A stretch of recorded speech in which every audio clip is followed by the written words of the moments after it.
Merci de nous rejoindre pour ce nouveau numéro d'Economia qui reçoit pour vous Monsieur Didier Bonyemé, avec qui nous allons parler du lancement de la zone de libre-échange continentale, la ZLECAf. Mesdames et messieurs, bienvenue.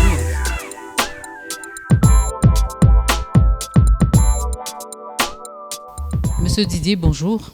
Bonjour madame. Nous vous recevons sur ce plateau pour une deuxième fois, mais toutefois, essayez de rappeler à nos téléspectateurs qui vous êtes et qu'est-ce que vous faites. Merci madame. En deux mots, je suis économiste de formation, doctorant en économie quantitative. Je suis spécialiste des questions d'intégration et de commerce international. Mais en plus de cela, j'ai un master en finances publiques. Sur le plan professionnel, je suis inspecteur des douanes à la Direction générale des douanes et accises. Voilà en quelques mots ce que je pourrais dire. Merci. Ok. Inspecteur de douane, nous vous recevons aujourd'hui pour que nous puissions parler de la zone de libre-échange continentale africaine. Nous avons eu déjà à en parler, mais aujourd'hui nous allons plus plancher sur le lancement qui est imminent. Mais avant d'entrer dans le vif du sujet, veuillez nous rappeler ce que c'est que la zone de libre-échange continentale africaine. Merci madame. La zone de libre-échange continentale africaine, bon, certains l'abrègent comme étant la ZLEC, la ZLECA ou la ZLECAf. Yeah. C'est un grand marché continental que les Africains ont voulu constituer pour leur permettre de renforcer leurs échanges, les échanges intra-africains. C'est un vieux rêve. Les échanges économiques. Les échanges économiques, bien sûr. Un vieux rêve qui a été caressé par les pères fondateurs de l'Union africaine depuis 1963 et qui est en train de se matérialiser. Parce que depuis 1963, alors que Kwame Nkrumah, Julius Nyerere et tous les autres avaient déjà cette vision de constituer un grand marché continental où les Africains pourraient échanger librement les marchandises sans barrières tarifaires et non tarifaires, où les Africains pourraient échanger les capitaux, les facteurs de production librement. Et ben, depuis 1963, comme je disais, cette idée n'a pas pu évoluer. Ce n'est que 50 ans plus tard, lors du cinquantenaire de l'Union africaine, en 2013, que les chefs d'État ont eu l'idée de relancer ce processus et d'aller vers cette vision, ce rêve-là, et pouvoir le matérialiser. Et donc en 2013, les chefs d'État africains ont relancé ce projet, ont mis en place un cadre de travail, une feuille de route qu'on a appelée l'agenda 2063, à partir duquel les travaux pour mettre en place les textes juridiques, les instruments pour lesquels on devrait se servir pour la zone de libre-échange continentale, ce processus-là a été relancé. Et aujourd'hui, on peut dire que nous sommes vraiment sur la bonne voie, parce que, comme vous l'avez dit, le 7 et le 8 juillet dernier, les chefs de l'État étaient réunis à Niamey, justement, pour lancer ce qu'on a appelé la phase opérationnelle de la ZLECAf. Mais c'est à quand l'effectivité de cette ZLECAf ? En fait, l'effectivité de la ZLECAF, parler d'effectivité, peut-être qu'il faudrait clarifier. Le 7 juillet dernier a été lancée ce qu'on appelait la phase opérationnelle de la ZLECAf. Par phase opérationnelle de la ZLECAF, il faut entendre le fait que depuis le 21 mars 2018, Kigali avait été proposé au chef d'État, justement à la suite des travaux qui avaient été faits depuis 2013, l'accord portant création de la ZLECAf. Et cet accord a été signé par 44 chefs d'État sur 55, à Kigali déjà, et il était prévu que le travail se fasse on peut dire, sous deux plans. Premier plan, sur le plan politique. Sur le plan politique, étant donné qu'on avait déjà 44 signatures sur les 55 États membres, il était question que les autres puissent aussi signer. Mais au-delà du fait de signer cet accord, il était aussi question que les États ratifient l'accord signé.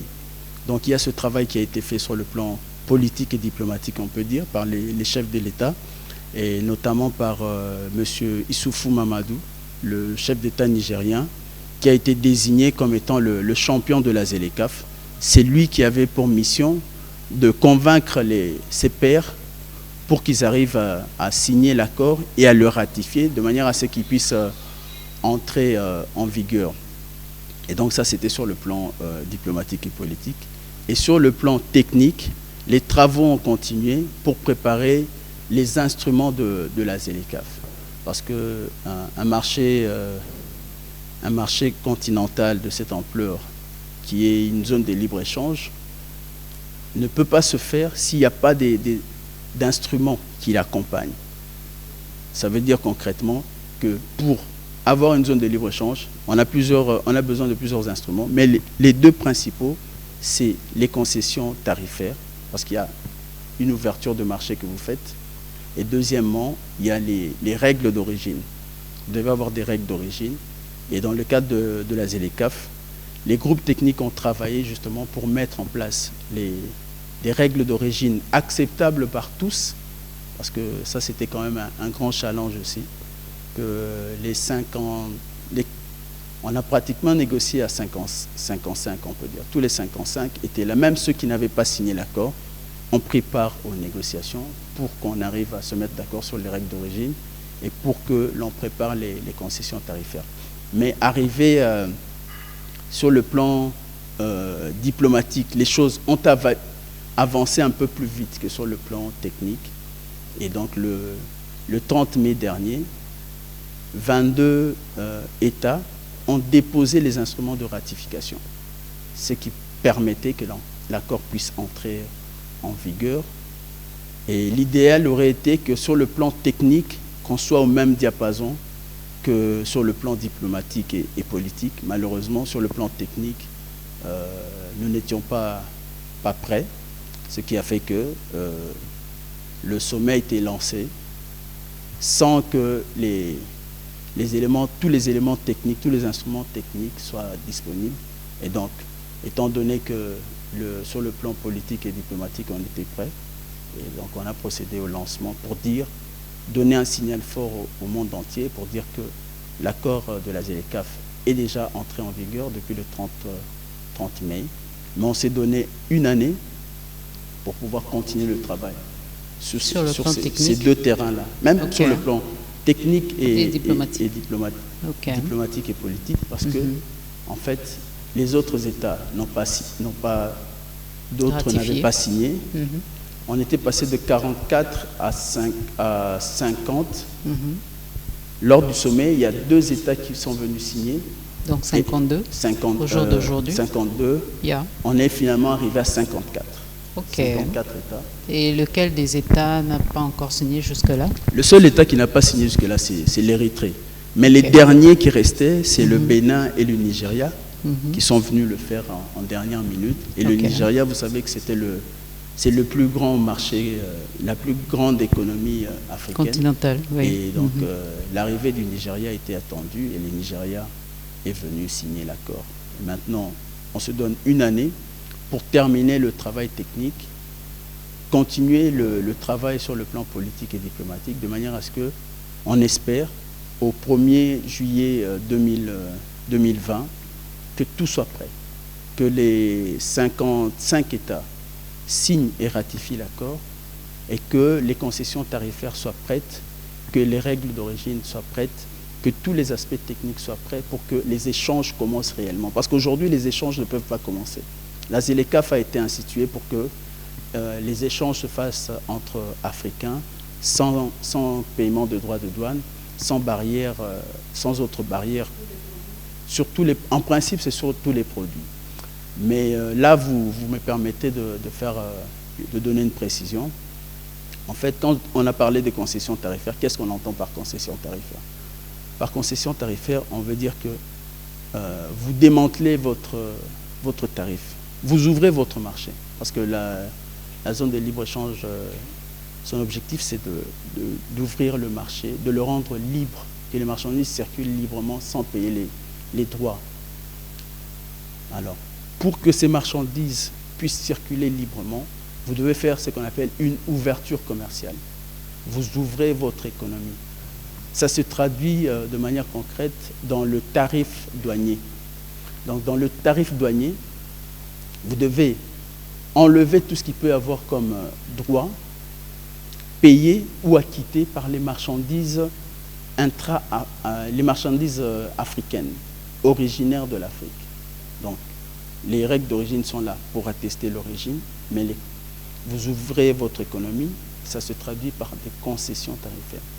Dans le tarif douanier, il y a pratiquement 5000 lignes tarifaires. Et donc, chaque marchandise y est désignée et codifiée d'une manière qui est identique dans tous les pays membres de l'Organisation mondiale des douanes. Tous ces pays désignent les marchandises de la même façon. Donc, ça veut dire qu'un animal vivant, tous les douaniers du monde entier savent que ça se trouve au chapitre 1. Selon la catégorie d'animaux, on a différentes positions tarifaires. Et donc, il y a des chapitres, des positions, 97 chapitres qui regroupent toutes les marchandises du monde qui font l'objet du commerce international. Et donc, à côté de la désignation de marchandises, il y a les taux de tarifs. Mais dans le cadre des échanges préférentiels, on a dit qu'il n'y a pas de droit de douane, donc vous démantelez votre tarif. Démanteler, vous voyez qu'il y a dedans le mot manteau. Donc vous enlevez le manteau de votre tarif, vous le rendez libre pour que les marchandises puissent entrer. C'est un peu ça l'idée qu'il faut avoir. Et dans le cadre de la ZLECAf, chaque pays doit désigner 3 catégories de marchandises. La première catégorie, c'est 90% des lignes tarifaires. J'ai dit qu'il y a 5000 lignes tarifaires, mais vous désignez 90% des lignes tarifaires que vous mettez comme des produits dont la libéralisation va se faire immédiatement. Donc, au 1er juillet 2020, 90% de nos lignes tarifaires seront, si nous ratifions l'accord, parce que nous, il ne nous reste qu'à ratifier. Parce que tant que vous n'avez pas ratifié l'accord, vous ne serez pas État partie à l'accord. Si nous signons cet accord, nous ratifions cet accord d'ici le 1er juillet, 90% de nos lignes tarifaires que nous aurons désignées seront libéralisées immédiatement. Il restera 10%. Sur les 10%, on va les répartir 7% comme étant des produits sensibles et 3% comme étant des produits, généralement on dit des produits exclus de la libéralisation. Mais en réalité, leur libéralisation est un peu plus longue parce que les produits sensibles qui sont dans les 7% des lignes tarifaires, leur libéralisation se fait sur 5 ans quand il s'agit des pays en voie de développement, pays africains mais en voie de développement. Mais si c'est des pays africains qui sont considérés comme des pays les moins avancés, comme la RDC, vous libéralisez les produits sensibles sur 10 ans. Et la dernière catégorie, c'est la catégorie des produits, on peut dire, de libéralisation lente. Ces produits-là, si vous êtes pays les moins avancés, on les libéralise sur 13 ans. Si vous êtes des pays en voie de développement, vous les libéralisez sur 10 ans. Voilà en fait ce qu'on pouvait dire. Donc la libéralisation n'est pas totale, elle ne se fait pas sur tous les produits à la même vitesse. On tient compte de ces différentes catégories-là. Ok, mais c'est quoi l'opportunité de cette zone de libre-échange continentale africaine? L'opportunité de la zone de libre-échange continentale africaine, c'est de booster le commerce intra-africain. On s'est rendu compte que les pays africains entre eux n'échangent pas suffisamment. Si on prend le cas de la RDC, sur les 100% des produits qui sont importés, la RDC n'importe de l'Afrique que moins de 5%. Donc les 95% des produits importés en RDC proviennent du reste du monde, particulièrement de l'Asie, la Chine en première position, de l'Europe et de l'Amérique du Nord et du Sud. Et donc les Africains se sont rendus compte que, et ils savent à travers les expériences des autres continents, comme l'Europe et l'Union européenne, que le fait de développer le commerce entre pays d'un même continent, c'est source de croissance, c'est source de progrès, c'est source de développement. Et donc les Africains ont voulu mettre à profit l'intégration économique régionale pour booster leurs économies. Ok, là c'est une opportunité sur le plan continental. Oui. Mais en ce qui concerne les RDC, en quoi cette ZLECA est-elle opportune pour nous? Merci. Pour la RDC, je crois que d'aucuns d'entre nous, tous pratiquement, nous savons que la RDC c'est quand même un géant d'Afrique. C'est un géant d'Afrique. Bon, aujourd'hui on peut dire que c'est un géant qui est malade, qui dort. C'est vrai, mais les opportunités sont réelles, et elles sont là. Et beaucoup d'investisseurs n'attendent que le démarrage de cette zone de libre-échange, que la RDC en fasse partie pour notamment venir investir. Parce que nous avons des avantages, nous avons énormément d'avantages. Je vais les citer. Mais là, en réfléchissant comme ça, est-ce que ce n'est pas faire les choses à l'envers? Parce que moi, je crois que les investisseurs devraient déjà venir, être déjà là pour préparer l'arrivée de la ZLECAf. Sinon, nous risquons de subir. Quand nous voyons déjà avec cette histoire du pont route-rail Kinshasa-Brazzaville, nous savons tous qu'avec ce pont, la RDC va subir les effets économiques de Brazzaville, n'est-ce pas? Okay. Pour répondre à votre préoccupation, je pense qu'il faut peut-être faire un distinguo entre le problème du pont route-rail et le problème de la ZLECAf. Je vais aborder d'abord le problème du pont route-rail que vous avez soulevé. Le pont route-rail, c'est un projet qui consiste à développer les infrastructures au niveau de l'Afrique. Parce qu'on s'est rendu compte que, surtout au niveau de l'Afrique centrale, il n'y a pas d'interconnexion entre les différents États. Alors qu'en Afrique de l'Ouest, par exemple, vous pouvez quitter, je peux dire pratiquement, le Congo-Brazza, vous entrez au Gabon, vous avancez vers le Cameroun, et du Cameroun, vous allez au Nigeria. Vous pouvez remonter pratiquement jusqu'au Maroc. C'est possible. Donc l'interconnexion entre les différents États est possible, alors qu'il est difficile de monter vers de l'Afrique australe vers l'Afrique centrale. Et ça, c'est un gros handicap, en fait, en réalité. Et ce projet-là vient pour essayer de combler cette lacune-là. Mais seulement, dans le cadre de la RDC, il est évident que si nous relions directement Kinshasa à Brazzaville, la tentation est grande pour la plupart surtout les importateurs, de faire passer leurs marchandises, de faire arriver leurs marchandises par le port de Pointe-Noire. C'est ça le grand danger, c'est ça le grand enjeu. Et je crois que le problème a été très bien cerné par les autorités du pays. Et moi, j'ai suivi le chef de l'État qui s'est prononcé sur la question pour dire qu'on ne fera pas de pont entre Kinshasa et Brazzaville tant que le port en eau profonde de Banana n'est pas construit. Et ça n'appelle aucun débat. Donc le problème est bien cerné. Nous nous battons d'abord pour qu'il y ait un port en eau profonde. Alors qu'il n'y a même pas de financement en ce qui concerne le pont route-rail Kinshasa-Brazzaville. La BAD est déjà là, prête avec un financement déjà. Mais madame, si l'autorité suprême de l'État se prononce sur une question en disant que pour lui, tant que l'on n'aura pas construit le port en eau profonde de Banana, on ne pourra pas construire le pont route-rail Kinshasa-Brazzaville. ça n'appelle aucun commentaire. Donc je crois que ce problème-là ne se pose pas. Mais pour revenir maintenant à la ZLECAf et à ses opportunités, je crois que les opportunités sont énormes pour nous. Et j'ai bien aimé la formule que vous avez utilisée.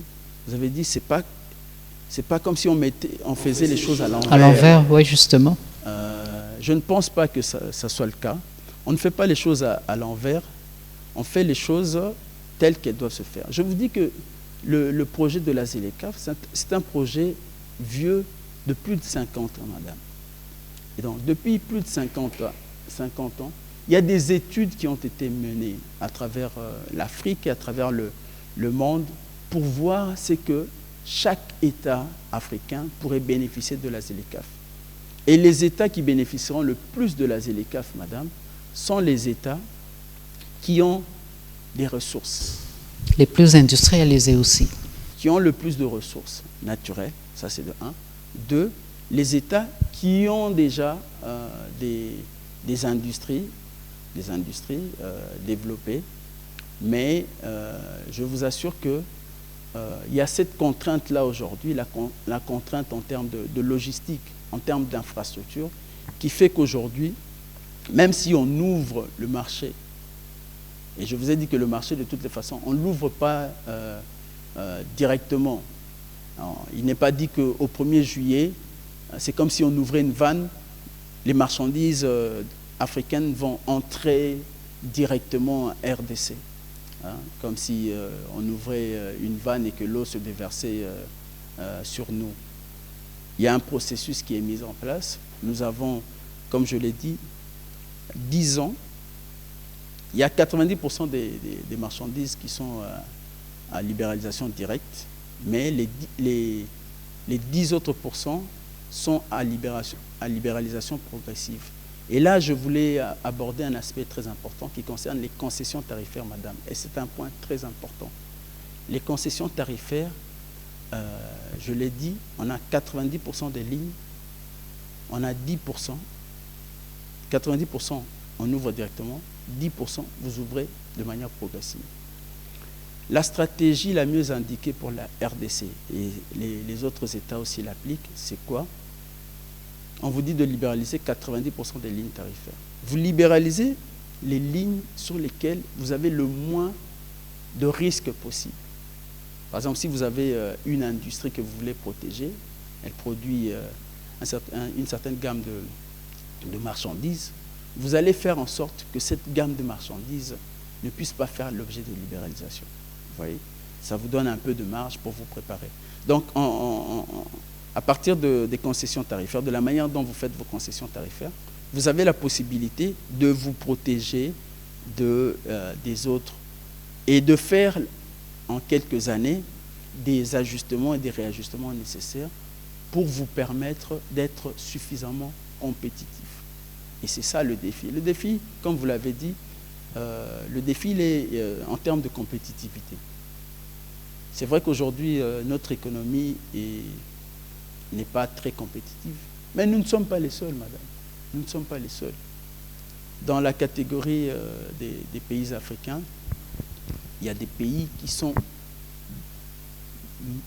bien plus mal lotis que nous autres, mais qui ont cerné cette réalité et qui la considèrent non pas forcément comme une menace, mais comme une opportunité. La vie est faite de défis. Et c'est ça le plus important. C'est que les Congolais arrivent à comprendre que sans défi, nous ne ferons pas de notre mieux pour avancer. La situation que nous avons aujourd'hui, peut-être qu'à travers ce défi qui se présente à nous, nous pourrons aller de l'avant. Nous pourrons prendre conscience que nous devons travailler et essayer de rendre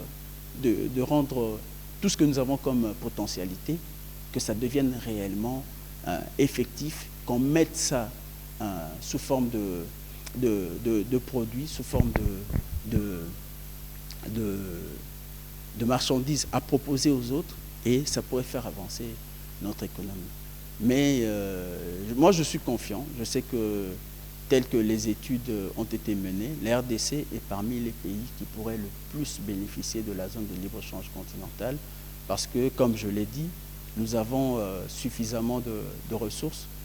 Nous avons 90 millions d'hectares de terres arables, madame. Inexploitées. Quasiment inexploitées. Nous avons, madame, suffisamment, toutes sortes de climats dans notre pays. Nous avons le climat équatorial, donc toutes les marchandises, tous les produits agricoles, propices au climat équatorial peuvent pousser dans ce pays et poussent dans ce pays. Nous avons le climat tropical, nous pouvons exploiter le climat tropical. Nous avons le climat de montagne et à certains endroits, notre climat de montagne se prête un peu au climat tempéré. Nous avons de l'eau en quantité industrielle. Nous avons l'un des plus grands fleuves du monde, une pluviométrie qui est parmi les meilleures au monde. Nous avons les atouts qu'il faut et il ne nous reste qu'à travers les 10 ans ou les 15 ans, les 13 ans qui nous restent pour restructurer notre économie, pour l'ajuster et la mettre à niveau, la rendre compétitive. Nous devons mettre en place une organisation, des stratégies pour pouvoir rendre effectif le potentiel que nous avons. Mais est-ce que la RDC se prépare déjà justement sur la question de la ZLECAf? Quelles sont les dispositions qui sont déjà mises en place? Merci madame pour cette question. Elle est très intéressante parce que tout dépend justement de notre préparation. Il faut que nous soyons très bien préparés. Il faut que nous arrivions à mettre en place des stratégies intelligentes, que nous puissions vraiment tirer le meilleur profit de la créativité, de l'ingéniosité des Congolais, de tout leur sérieux, pour que nous mettions en place des structures.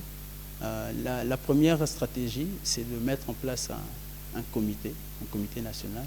Dans tous les pays, c'est ce qui a été fait, c'est de mettre en place un comité national multidisciplinaire dans lequel les gens vont réfléchir ensemble pour voir domaine par domaine qu'est-ce que nous avons comme potentialité, qu'est-ce que nous avons comme ressources, qu'est-ce que nous importons, qu'est-ce que nous exportons, et voir dans quelle mesure on peut développer nos capacités productives, nos capacités d'exportation. Mais sinon, si on peut revenir aussi à la question que vous avez posée sur les autres, et est-ce qu'on n'a pas mis les choses, on ne fait pas les choses à l'envers? Je suis en train de me rendre compte qu'il y a un élément important qu'on pouvait dire. Aujourd'hui, madame, en ouvrant ce grand marché, personne n'est avantagé. C'est de manière commune que l'avantage se trouve. On a un marché, au Congo, on a un marché de presque 100 millions d'habitants. Le Nigeria, qui est le pays d'Afrique le plus peuplé, c'est 200 millions d'habitants. Le Nigeria a hésité, comme je vous l'ai dit au début, mais finalement, ils se sont rendus compte qu'ils avaient tout à gagner dans ce grand marché, parce que vous pouvez avoir 200 millions d'habitants ou 200 millions de consommateurs, mais quand on vous ouvre un marché de 1,2 million, donc vous gagnez 1 million. Les opportunités sont énormes. Nous devons, comme nous l'avons dit, mettre en place ce comité. Et derrière le comité, toutes les structures de la RDC, les ministères concernés, le ministère des Finances, le ministère de l'Économie, doivent se mettre au travail. J'ai fait allusion aux concessions tarifaires. C'est l'un des instruments importants sur lesquels nous pouvons vraiment jouer pour mettre en place une stratégie qui va nous donner du temps, 10 ans, 13 ans, pour nous préparer de manière à ce que nous puissions ouvrir notre marché sur des produits compétitifs, sur des produits qui peuvent être réellement mis au devant et utilisés dans les échanges avec les autres. Mais sinon, au-delà de toute cette stratégie, c'est tout l'appareil congolais, c'est toute la société congolaise qui doit prendre conscience de cette nécessité de se remettre en question devant ce défi qui nous guette. Et je ne peux pas dire aujourd'hui sur ce plateau que c'est acquis, nous allons tirer profit de la zone de libre-échange continentale africaine. Non, tout dépend de nous. Tout dépend de la manière dont nous allons nous organiser. Tout dépend de la manière dont nous allons nous impliquer dans cette zone de libre-échange continentale africaine. Et c'est tout l'avenir du Congo qui est en jeu. Et chaque citoyen, chaque fils et fille de ce pays doit intérioriser la nécessité de faire avancer notre économie. Faire avancer notre économie, ça veut dire prendre des initiatives positives qui font avancer le pays. Mais le gouvernement congolais doit jouer un grand rôle parce que c'est à travers lui que l'impulsion sera donnée pour faire de l'agriculture la priorité des priorités. Parce que c'est ça la base du développement. C'est à travers l'agriculture que les effets se diffusent pour créer, par exemple, l'industrie agroalimentaire et derrière de développer les autres industries, parce qu'il y a l'industrie agro-industrielle, mais derrière, à travers nos ressources naturelles, le pétrole que nous avons, le gaz que nous avons, les minerais que nous avons, on peut développer d'autres industries. Si nous regardons dans le tarif douanier, vous verrez, on a 97 chapitres où on regroupe les différentes marchandises qui font l'objet du commerce international.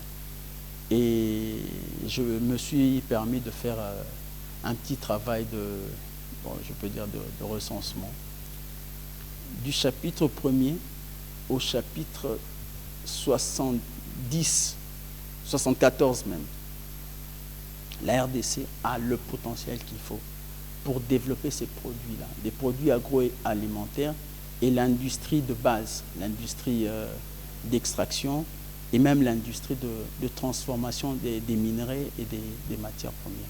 Nous avons des matières qui n'existent que dans ce pays. La zone de libre-échange continentale africaine a la possibilité d'offrir beaucoup d'opportunités à la RDC. Oui. Mais il suffirait à la RDC de se mettre au pas. Il faut se mettre au pas. Sinon, nous allons subir les effets des échanges des pays plus industrialisés que nous, n'est-ce pas? Je peux dire oui. Notre destin est entre nos mains. Notre destin est entre nos mains. Le destin du Nigeria, le destin de l'Égypte, de l'Afrique du Sud, est aussi entre les mains des citoyens sud-africains. Si nous préférons dormir, si nous préférons ne pas travailler, si nous prenons la décision de travailler, nous changeons notre destin. Tout dépend de nous. Et moi, je suis confiant en cette capacité des Congolais de se surmonter. Le travail, il y a un grand travail qui doit être fait, de sensibilisation, de conscientisation des gens. Le gouvernement doit s'investir. S'impliquer pour qu'il y ait des projets agroalimentaires. Il y a des jeunes qui sont oisifs. Nous avons une population désœuvrée, une grande population désœuvrée. Tous ces jeunes-là, il faut les mettre au travail, qu'on retourne à la terre. Parce que la plupart des grandes puissances mondiales sont d'abord des grandes puissances agricoles. Si chaque Congolais, dans chaque ville du Congo, cultive ne fût-ce que 1 hectare de terre, je crois que ce pays sera le grenier de l'Afrique. Et si vous avez déjà réussi sur le plan agricole à avoir l'autosuffisance alimentaire, à avoir la capacité d'exporter vers les autres pays, ça vous permet aussi de diminuer votre dépendance vis-à-vis des autres. Parce qu'on parlait des importations. Le risque, les gens disent toujours, mais on sera envahi par les produits étrangers. Oui, mais vous serez envahi si vous n'arrivez pas à vous suffire, à vous autosuffire. Si nous avons la capacité de nous autosuffire, nous ne craindrons pas des autres. Nous ne craindrons pas d'être inondés par les produits étrangers. Et donc, comme nous le disons, il y a un grand travail qui doit être fait que nous puissions nous organiser dans les 10 ans et 13 ans qui viennent pour relever ce défi-là en nous basant sur nos potentialités. Monsieur Didier Boniemi, merci d'avoir répondu à notre invitation. Merci, madame.